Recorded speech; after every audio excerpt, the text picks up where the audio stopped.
Hello and welcome to Coach Unblocked, part of the Unblocked podcast network. Thank you for being with me tonight. We're sponsored by Back Porch Publishing, the publishers of my book, Bo Don't Know Me. Thank you to them for helping us have the broadcast. Our special guest today, as we deal with faith, family, and football, is Scott Goolsby from Auburn High School, who actually lists faith, family, and football in his Twitter handle. So the kind of guys we're looking for. And Scott, thanks for being with us tonight. Appreciate it. Absolutely, Coach. Thank you for having me. Now, if we all have somebody that where it started as coaches that influenced us to cause us to make this decision to go down this path. Where did your journey start as a coach? Well, I think it goes back probably to my high school football coach, Hugh Fountain. He was he coached me at WS Neal, and I've thought about this a lot because I've always loved football as a kid, but my dad would not let me play football until I was in the seventh grade. He wouldn't let me play rec league, and I wanted to so bad. I saw all my friends playing, and I can remember being in school on Friday, and they all had their football jerseys on, and I wanted to do it so bad, but he wouldn't let me.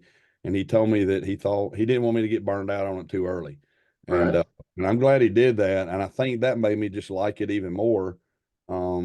But my dad didn't play. He played basketball for like a year in high school, but he worked with my grandfather, and so I've always loved the game, and I don't know where that came from. But when I got into high school and started playing, like I said, Hugh Fountain was my coach, and I don't know if you know him, but I do. I know you.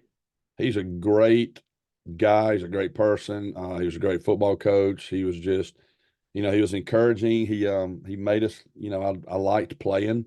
Mm-hmm. He wasn't one of those coaches that made you just want to go not play and walk the halls. You wanted to be around him, and Right. he was a player's coach. And and I look back on that, and I think, you know, initially when I was in high school, like every kid, you think you're going to go off and go into business and do this and do that. And deep down, I knew that I wanted to coach. I knew I just didn't, I couldn't see myself being away from the game. I didn't go play college football. I had some opportunities at some small places, but I don't know. I didn't want to leave town just yet and go off and do those things. So I didn't play. And when it came time to really make a decision on what I was going to do in my life in college, there was no doubt I was going into education and be a coach. And I really think it goes back to him and, some of the other coaches. I had good coaches in high school. I didn't have really a single football coach that I look at and think, man, I don't like that guy. Right. Memories, like I just got good memories of playing, especially my senior year. And I still talk to Coach Fan to this day. I mean, when I was driving home a few minutes ago, I thought, man, I need to call Coach. I hadn't talked to him in a few weeks, So Right. um, I think it all goes back to him, really, that kind of brought Right. me and keeps me in it, really. And where's you coaching now? He's back at WS Neal. Okay. I knew he had done some academies and moved around a little bit and maybe Yep. we'd gone to Charles Henderson, Troy, and then he'd come Yep. back and just keeping up with him on Football Scoop or whatever Ben Thomas reports. Yeah. And I coached with him at Charles Henderson. That was the first 8 years of my career. He hired me there, and that was okay. really good. I learned a lot. Obviously a different side of football, coaching with him than playing, but it was a good 8 years for sure. And when did you finish at Neal? 1994. 94. Okay. So I just missed coaching against you when I was at Robertsdale. So we Yeah, played okay. Well, now, we played Neal in like 97, somewhere along okay. in there. We ended up playing. Well, we played Robertsdale my senior year. I think it was in the fall of '93. Okay, and that would have been David Stapleton. And Okay. Okay. David's last year. And Okay. I came in spring of 94. Okay. So we Didn't know all and it might have been fall of 94 that we played Neal. Might have been the second year of the contract. I don't remember how that. the contract was at that time, but it Yeah. may have been when we played. I'll But bet. but the and and I mentioned to you before we came on, kids from Neal, in that area, Neal, Flomaton, that part of the world were some of our better players in our semi-pro team. The thing they all had in common was they loved to play football. Yeah. I mean, they just loved to play. And so you're talking about guys that would drive, over 2 hours round trip on a Sunday to practice, and load up and pile in the cars and share gas money. And because they just love to play football. And the hardest thing to get those guys to do was understand that we couldn't go live every period. I mean, you can't quit. You got to quit taking our good backs to the ground, guys. I mean, it ain't but 40 of us. I mean, that sounds like those kind of kids. So you spent 8 years at Charles Henderson. What was that window of time? From the fall of 2000 to fall of 2007. The 2007-2008 school year, I left. Okay. Yeah. Okay. And is that when you went to Auburn? No, I went to Geneva High School. Okay. Spent 5 years down there as the defensive coordinator. That was with who? Jeff Williams. Okay. Was the head coach, and then Donnie Chastain. Jeff was there my first 4 years, and then he left and went back down south. I think he may have went back to Fairhope, or I don't remember, Daphne maybe. And then Donnie Chastain came in for a year, and then I left there. The fall of 2013 was my first year at Auburn, and I've been here ever since. Okay, gotcha. So we coached against each other the 2 times in the playoffs. 17 or 16 and 17. Y'all came down here and beat us, and then we came up there and lost up there. So I find it funny that the interesting comments about when I think about Auburn, I think about Auburn about the fact that that y'all huddled, and the comments that Coach Saban made after playing Michigan as far as huddling bothering them. Yep. And I remember, y'all were the first team that we'd played against in years that huddled. Really? And came out of the huddle quickly. Yeah. And you did a lot of just the same thing, shifting, movement of tight end, shift motion, same kind of stuff Michigan is doing. And we had gotten so used to the defensive coordinator always being right. Guys stand at the line of scrimmage, move into their formations. Defense coordinator waits till you get in your formation, hand signals late. Your blitzes are always right. You're always perfect, and now you just got to make the plays. And when we played y'all, we had to put the defensive calls actually in the hands of the defense. Here's what you're going to, if they come out in this is what you do. If they trade to this is what you do. And just practice that alignment wise all week long. Because there's no way you were going to either that or you're just guessing. And so it was very difficult for us. And then when I came to semi-pro, I huddled all the time because of that. Because everybody else was no huddle at the line, easy to see, easy to blitz, and made communication very tough. And I bet you'll see more people huddling now. I agree. That struck me when he said that. I told my wife, I said, I never thought when I first started coaching that I would coach long enough that the huddle is now an atypical. Right, exactly. But it is. It is, and it's because again, defensive people have gotten spoiled being able to sit there and stare at the formations, and you ain't got to teach necessarily how to defend formations to the kids. You just got to teach them how to get aligned to formations, because they're always going to be right. They don't have to make any adjustments. All of a sudden, they have to make adjustments on the run on their own, without you doing it for them. And it becomes a little chaotic. No question. So now, how you married? How many children? Tell me about your family. I'm married to Amber. We've been married since 2003. And then I've got a daughter. She's going to be turning 15 in about 2 weeks, Gracie Lynn. And then I've got a 9-year-old Lila. Okay. And so I'm probably like, it seems like there's so many football coaches that have all girls. I was the guy that I did not want, and I tell my daughters this, I did not want girls. I wanted all boys. I wanted football players and, take them hunting and fishing and do all of this. And I had it planned out. And, I remember when my oldest one, I was told she was a girl. I wasn't really disappointed, maybe for a second, but you're so excited that you're getting a kid. You don't think about that. But my second one, I was thinking I didn't really want to have but 2 kids. And so when they told me my second one was a daughter, I was legit disappointed for probably a week or two. I mean, and I tell her this all the time, but now there's my kids are awesome. God knows what you need. I mean, I needed girls. I didn't need boys. You know, after dealing with boys all day, I'm glad that I get to come home to girls and hear about dance and, you know, makeup and, you Right. know, all that kind of get hugged by a girl and not have to go out there and do the same thing I've been doing all day with another boy. So, but yeah, they're awesome. They're a true football family now. I mean, you know, my wife makes shaker bottles during the week with the other coaches' wives, and they, you know, tailgate and travel to the games in a van, and you know, she gets there early. And you know, my youngest one this year was a ball girl, Okay. and Super. I was really worried about that because I thought, I don't know, our offense goes really fast, and I was thinking, man, I don't want her to mess this up. But she lived her best life now. She got down there and ran around with the cheerleaders, and it was, you know, I told her, I said, you can't bother me during the game. Like, that's the Right. one thing, you got to leave me alone. And she did, but if we passed each other on the sideline, she'd have to give me a high five or a hug or something like that. And that was cool. I really enjoyed that.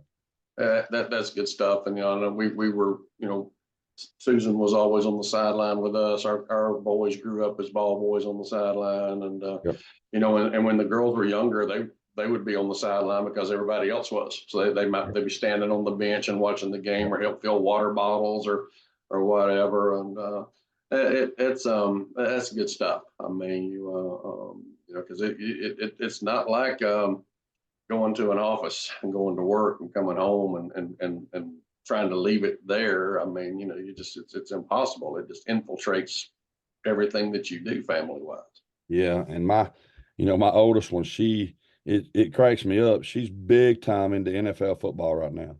And she knows the playoff standings. She knows, you know, who's got the buys. I mean, she knows it all. And you know, I don't watch a lot of NFL because we're working on Sundays, you know, Sure. most of the time. So I don't really know. I know who's in the playoffs, but you know, she's made the comment before she's going to grow up and marry a football coach and all that kind of stuff. That makes you feel really good when they love it like you do. Right. Well, now are they Auburn fans, Alabama fans? Yeah, we're Auburn. Yeah, and Okay. so Okay. I've been an Auburn fan. I mean, since I was a kid, you know, and so has my Mm, wife, and so both my daughters are, and we live probably, I don't know, 3 miles from Jordan Hare, so mm, we go to all the home games. You know, I get coaches tickets, so you can take sure. one guest with you, and so Right. I alternate. But which girl gets to go? You know, my wife don't get to go, but really she don't really. She'll go with her dad. Sometimes he's got season tickets, but I alternate which girl goes with me. And I think, man, it exhausts me sometimes after Friday nights to go, you know, Right. back to the game on Saturday when you got to work on Sunday. But as long as they'll go with me, I'm gonna take them. And I sit there and think, man, as a kid, you get to grow up and go have fun on Friday nights and do all that, and then go to an Auburn game on Saturday. Like, it's a pretty cool way to grow up, I think. Yeah. No doubt. Pretty good life there. And, Yeah. you know, because I wondered with the NFL interest, there's so many young people who develop interest in the NFL right now because there are 4 Alabama quarterbacks in the NFL. And Yeah. that certainly in this state, that has, everybody knows, you know, Tua and Jalen and Mac Jones and et cetera, et cetera. And, you know, it's sort of swept in college people that probably wouldn't have been NFL fans prior to. Yeah. Uh, And uh, she's a Brock Purdy fan. She loves Brock Purdy and the 49ers. And I don't know if she saw his picture somewhere and just thought he was cute. I don't know. right. I don't know because I'm not a 49ers fan. I mean, I'm probably a Raiders fan, but she's big Mhm. time, big time 49ers and Brock Purdy fan. Good for her. That's a good team to be rooting for right now. Yeah, Uh, that's right. she picked a good one. You know, Yeah. we had a couple of kids play for the 49ers there for a while, and Okay. you know, Jimmy Ward and Jaquaski Tart Yeah. actually, you know, when started for us in 2009 at Davidson side by side at safety, and then started for the 49ers side by side in the Super Bowl Isn't that something? 10 years later. Goodness And gracious. so that's sort of unheard of. I mean, Yeah. the uniqueness of that. Jaworski's not in it anymore, and Jimmy plays for the Texans now. When Okay. D'Amico Ryans went to the Texans, he took him with him. It's a good team to play for. Yeah, and Jimmy's just stayed hurt. I mean, he's a undersized guy who has always hurled his body into anything that moves his whole life. And Mhm. he stays beat up constantly, and I think they're hoping that I think they would have to go to the conference finals before he would even get back off of this injury. So Yeah. so anyhow, it's a which is a long way to go for the Texans. But Yeah. well now, um, let's let's talk. What position do you coach, and how did that? You're a defensive guy, right? Have you always Defense been a coordinator. defensive guy? Yeah, I mean, when I started Charles Anderson, I started coaching defensive ends. Mm-hmm. We were a 50 defense, slant Mm-hmm. front, cover two and cover three, and I coached defensive ends, and I coached a little bit of offense there, but now it was just kind of like each coach would have their primary position, and then a secondary position you'd kind of help Sure. with. I helped Coach Fant with offensive line, but I've Mm-hmm. always been a defensive guy, and it was funny in high school. I played both sides of the ball like everybody did, but I played tight end and defensive end. I liked offense a lot better because I felt like you got to do more. You got to block and then Mm-hmm. run routes and catch the ball, and I liked doing all that. But I don't. I started coaching and got put on the defensive side of the ball, and just we had good players at Charles Henderson and good coaches, and I don't know. I just have stuck with that side of the ball. Uh, Right. so I am the defense coordinator at Auburn High, but I coach inside linebackers. Right. And I've always done that pretty much since I've been at Auburn, and I did that at Geneva too. But like I said, at Charles Henderson, I coached defensive ends. So been coaching linebackers now, I guess, for goodness, what has it been? 15, 16 years or so, 17 Are years. y'all still a 4-man front at Auburn? We are. We blended some. We try, depending on personnel, we try to play some 3-man. Mm-hmm. Uh, ideally, we've got a defensive end that can do both, and we can Right. drop him and play a 3-man front when we want to. But we didn't really get to do that last year. We played some odd front bear. This year, I think we'll have the personnel to go back and forth between 3-man and 4-man. But yeah, Right. we base out of a 4-man. Okay. So, Yeah, and I was always kind of, I started off in a 50 front, so I was always kind of odd front, and that's all I ever wanted to do. And somehow we got turned on to the 4-man front at Geneva, and I don't know, it just kind of clicked with me. It felt mm-hmm. easier, one single gap, and everybody just kind of plays their gap. And I don't know, I've just kind of I like it, and I can't get away from it. But I do like mixing in the odd front stuff. Right. I know we ended up, I guess, for the last 10 years at Davidson in odd front. After being even front our whole life, I was even front defensive coordinator 4-2-5, Yeah, and then I had the hardest time getting this matched up versus spreads yeah, and empties, yeah. and getting everything Oh yeah, simply matched up, yeah, and then we went, I think we went to, really got exposed to that kind of stuff against Prattville in hmm, that window of time. And so, if yeah, we're going to beat these guys, we can't beat them in this. If we're going to compete with them, we're not, and Murphy down here, who was spread no huddle going 100 miles an hour, yeah, and getting exposed to that kind of stuff. We ended up 3-man front for a bunch of years, and had some really good guys who did great stuff with it, yeah, and made us better. Let me just concentrate on the offense a little bit more. yeah. But head coach aspirations. I mean, I I mean, mean, you know, I kind of, yeah. I mean, my wife and I, we were talking about it the other night. Is it ever that opportunity ever gonna present itself? And I go back and forth between so many different thoughts. I'm kind of right here where, I'm gonna let God handle it. And if God has that for me to do, then when that opportunity arises, um, I'll look at it. I'm not going out and searching for anything right now at all. right. I feel like I'm in a good place and good school system, good town. My kids do not want to move. Hmm. I've gone back and forth with that, and I ask them all. We kind of talk about it all the time, and they do not want to move. Right. And I've talked to other head coaches about it, and I kind of get the advice that your family being being happy is way more important than going and trying to find a coaching job somewhere where they may not be happy. So that's Right. kind of where I'm at with it. If something presents itself anytime, and you would probably like this too, I was told a long time ago, anytime a coaching job comes your way that you didn't seek out, even if it's a place you think there's no way I would ever go, you need to at least take some time and pray about it. And it Sure. could be God that sent it to you. And so that's kind of where I'm at. If he, has something in his will and his plan for me to do, then I'll obviously go do it. But and I and two, another thing is I like coaching defense. I still like getting there in the meeting room with a linebacker and teaching him how to play linebacker. And Right. as a head coach, I don't know, I don't know if you get to do all that. If it feels like at a 7A level, 6A level, that would be hard to do. It would feel like you'd have so many more things on your plate to do as head coach that I don't know if you'd have time to go in there and sit down with a linebacker who needs to know how to fit A gap, B gap. You know what I mean? I understand. If you do, you've got to be surrounded by great people that you trust, that you can delegate so many things to. I mean, I was accused often of not doing anything but walking around and drinking coffee. But Yeah. I had great people and I delegated. They wanted responsibility. They wanted to be in charge of this, in charge of that, because they all wanted guys that wanted to be head coaches and wanted to be coordinators, and so it allowed me to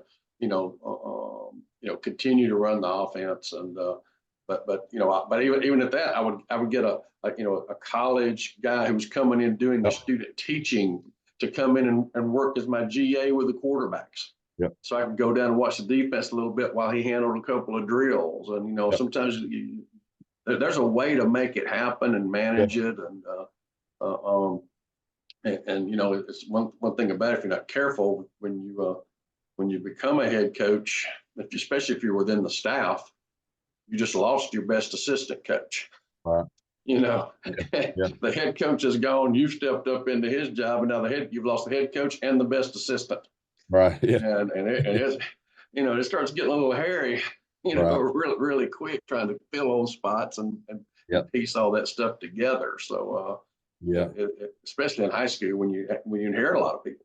Right. I mean, and unless you're in that role where you step up within the same school. So, I don't. I mean, my wife and I, like I said, we talk about it all the time, and I just, I don't know if that's what the Lord's got planned for me. I've been doing it. Next year will be my 25th year, and so, but I don't see myself retiring anytime soon. I mean, I would love if I could do this, I would love to be, an old guy that's still coaching. Nobody in my family has any desire for me to get out. My wife doesn't hate it. She's not like saying, "Please come home. This is ridiculous." Like, so.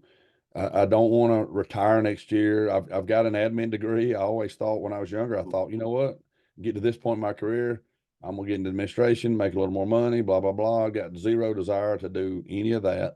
And so right now it feels like I'm gonna coach for a while, and whatever happens, happens. I'm happy doing what I'm doing right now. Coach Etheridge lets me have total control over the defense. It's almost like I am the head coach of the defense. So I get I feel like I get a lot of experience doing, on the field stuff that a head coach would do in terms of setting the culture for the defense and how we're going to do this and how we're going to do that. And, we got really good coaches that are great guys that, don't really cause me any stress or anything like that.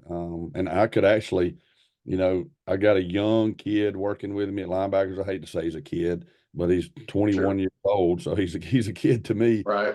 He's going to be a really good coach. And, he helps me coach linebackers. And we've talked before about me just giving him the linebackers. And then I would just kind of roam around and be a floater out there and all that. But I've told him, I said, man, I'd be a terrible coach and I'd be unhappy if I just walked the field and everybody else was out there coaching. I just can't. And he gets plenty of responsibility. I let him coach, but I can't just give everything. I still like to coach. Sure. I understand. It's still some beauty to getting your hands dirty and getting down there and getting after it with them. Well, now let's talk a little bit about your Twitter alter ego, which is you know, some of the funniest stuff I have ever seen in my life.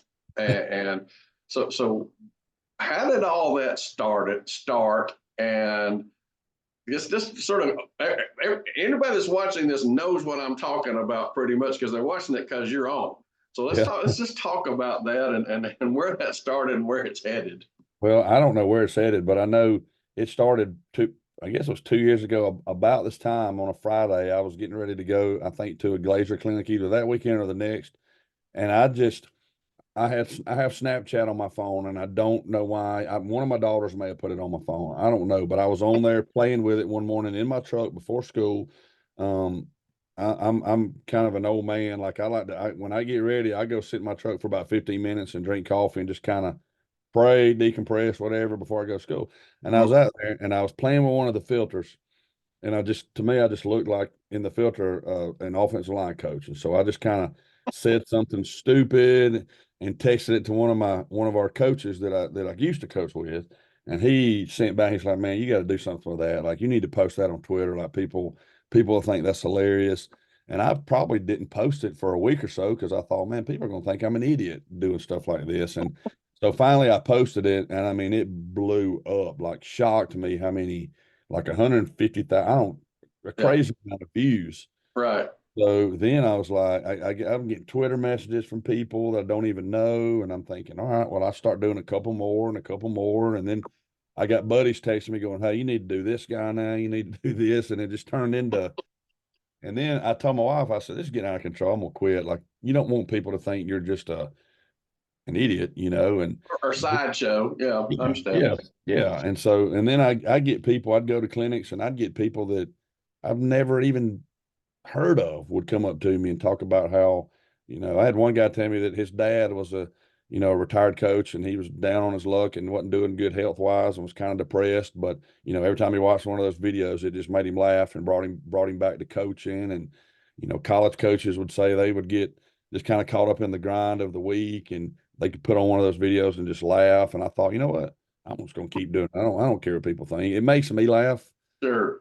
And that's kind of how my mind works. I've always kind of been a people watcher, and, picking up on people's little mannerisms and things like that. And I mean, so, Well, and in a way, as you just described, it is some ministry work. I mean, if you're impacting people's lives in a positive way, and that's sort of what we're supposed to be doing, I yeah, think. So that's good. And you haven't named this alter ego. You don't. He doesn't have a handle. I mean, Lane Kiffin's dog has his own Twitter he account. Maybe you ought does. to get this guy a Twitter Hey, account. That's a good idea. I And did tell my wife, I had a Chris Bass that does the Make Defense Great Again podcast. He mhm, he told me, he said, we need to get some people like Rydell and some of these people, and you need to sponsor. They need to sponsor you, and you do right, their ads and stuff like that. I said I would do that, I guess, but mhm. of course none of that's materialized. But it is funny. I think my kids probably think I'm a doofus when they see those videos. They Well, that's all right. yeah. I mean, that probably won't be the only time they think I'm a doofus as they get older. But I don't know. It's funny. It makes me laugh, and so I have no idea where it's going. Sure. Um, just I do keep thinking of things though, just in a meeting or a football practice or something. And I go, wow, Hmm.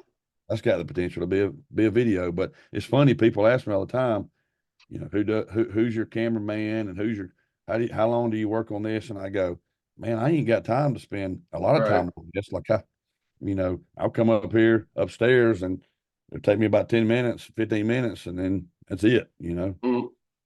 So You just sort of have your material in mind and put the phone in front of your face and go for it now. kind of go for it. Yep.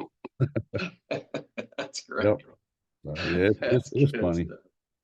Well, But it now, really started with a Snapchat filter in my pickup truck on a Friday morning. gotcha. Gotcha. Oh, that's just awesome. And last thing, coaches clinics, things like that. What you got planned this winter? Where you headed? Where you speaking? Anything going on? Yeah, I've got three Glazers. One of them, I guess the first one's they're sending me to LA. All right. LA, Chicago, and Atlantic City. They're coming up. One of them is, I guess two of them are in February. I think the second or first and third week of February, maybe. Mhm. And I got one the first week of March. But I spoke at a couple of them last year, and the guy texted me back, and I guess I got rated or Mhm. scored a certain number or something, and so he gave me some other opportunities this year and gave me several cities to pick from and said, pick 3 or 4, whatever you can do, and I picked 3 places that I've been to LA, but I've never been to Chicago or Atlantic City, and so we're gonna go see what it's like. That'll be awesome. That'll Yeah, be awesome. it'll be That's fun. fun stuff, and you know, I love a coach. oh, I loved them too. I mean, Susan went with me to whether it was, every clinic we had, we went to, she sat in the front row of the audience. She Yep. was always there. It's just, you get a little vacation along with it. And, My girls have gone with me for, we tried to figure up, I forget how many years, and they're not going to be able to go this year. We usually go to the Atlanta one and make a long weekend out of it, but with me speaking at these places, they're not going to be able to fly out to. They may get to go to Chicago, but mhm. I'm hoping they'll get to go to something. I don't want to break the streak. Sure. Oh yeah. Well, so you'll get something worked out, and We'll get some. get that done, and keep the family streak alive, no doubt. Yeah. Scott, thanks so much for coming on and hanging out, and Thank you, Coach. I enjoy, I know you're a good football coach, coached against you. You handled our RPO game in 2016 better than anybody did all year long, and made us give the ball. Yeah. Basically took away the RPO and Yeah. give it, and we're going to run to the ball, knock that out guy, and it Yeah. worked. Yeah. And just awesome stuff, and great job y'all doing special teams also. And I'm sure from a defensive side, you're probably heavily involved in special teams. And, I get involved in them a little bit. One of my linebacker coaches, he's the coordinator, special teams mhm. coordinator, so he does. and, and I'll be looking for the next edition of Scott Goolsby Incognito, whatever you're gonna call that thing. Yes, But sir. again, thanks so much. Appreciate it, buddy. And Absolutely. and good luck this off season. Okay. Thank you, Coach. Thank you for having me. I appreciate it. Thanks, partner.